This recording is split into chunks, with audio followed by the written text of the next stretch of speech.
नमस्कार। हमने पिछले वीडियो में डिस्कस किया था इल्तुतमिश के बारे में। आज हम रज़िया सुल्ताना के बारे में डिस्कस करेंगे। रज़िया सुल्ताना पर तो फिल्म भी बन चुकी है और बहुत लोगों ने फिल्म देखी है, उसको अप्रिशिएट भी किया है। लेकिन वास्तविक इतिहास में और फिल्मों में बहुत ही ड्रामा बना देते हैं, इस तरीके का कुछ नहीं था। रज़िया सुल्ताना बहुत ही योग्य महिला थी और इल्तुतमिश ने अपनी बेटी को बेटों से ज़्यादा योग्य समझा था, इसीलिए उसने रज़िया को ही अपना उत्तराधिकारी नियुक्त किया था।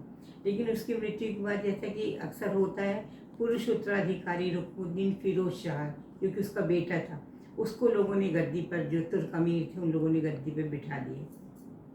लेकिन उसकी जो माँ थी शाह तुर्कान, जो कि तुर्क दासी थी, उसने पूरे प्रशासन को अपने नियंत्रण में ले लिया और वो एक क्रूर और अत्याचारी महिला थी। तो उसके कारण जो है बहुत ही अव्यवस्था फैल गई सब तरफ। रज़िया सुल्ताना ने ये सब देखा।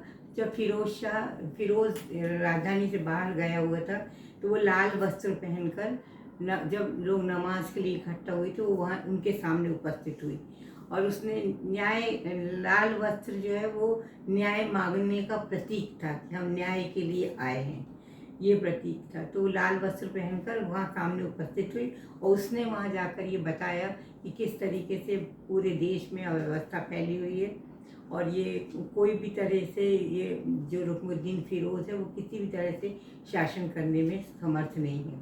इसलिए यदि अब मुझे मौका दिया जाए तो मैं एक बहुत अच्छा शासन दे सकती हूँ। और इसलिए उसने, जब लोगों ने उसकी बात सुनी तो उसकी बात से बहुत प्रभावित हुए और तुर्क अमीरों ने और जनता ने तुरंत शाह तुर्कान को पकड़ लिया गया, जो फिरोज की माँ थी, और उसको भी गद्दी से अपदस्थ कर दिया गया और रज़िया सुल्ताना को गद्दी पर बिठा दिया गया।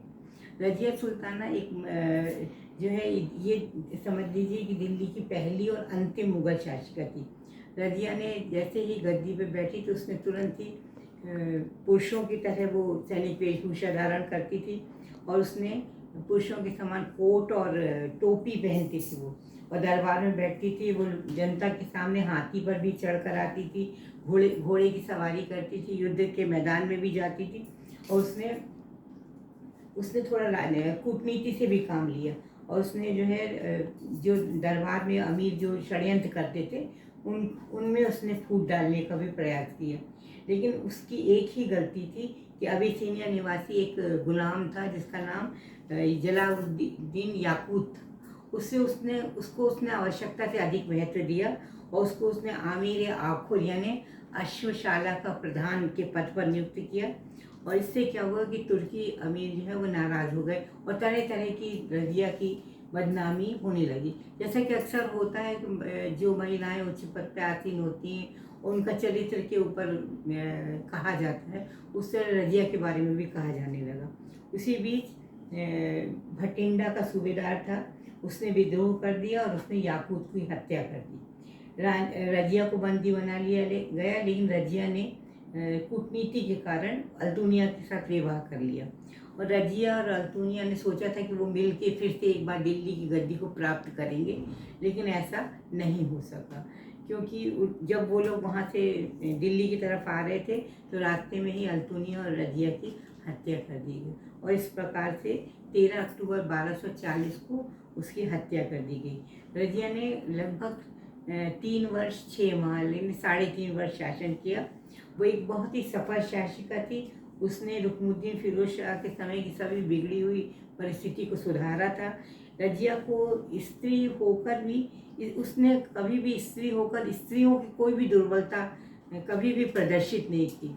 लेकिन फिर भी उसके बारे में ये कहा जाता है, मिन्हाज जो उस काल का लेखक है उसने कहा है उसके बारे में, भाग्य ने उसे पुरुष नहीं बनाया वरना उसके जितने भी गुण थे बहुत लाभप्रद हो सकते थे। एल्फिस्टन ने भी उसके बारे में लिखा कि यदि रज़िया स्त्री न होती तो भारत के महान शासकों में गिनी जाती। इस प्रकार से 1240 में रज़िया सुल्ताना जो है ये अंतिम मुसलमान शासिका का अंत हुआ।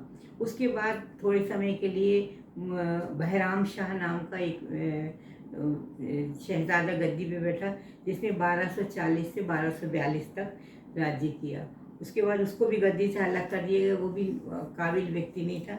इसके बाद अलाउद्दीन मसूद शाह, इसने 1242 से 1246 तक राज्य किया, इसको भी गद्दी से हटा दिया गया।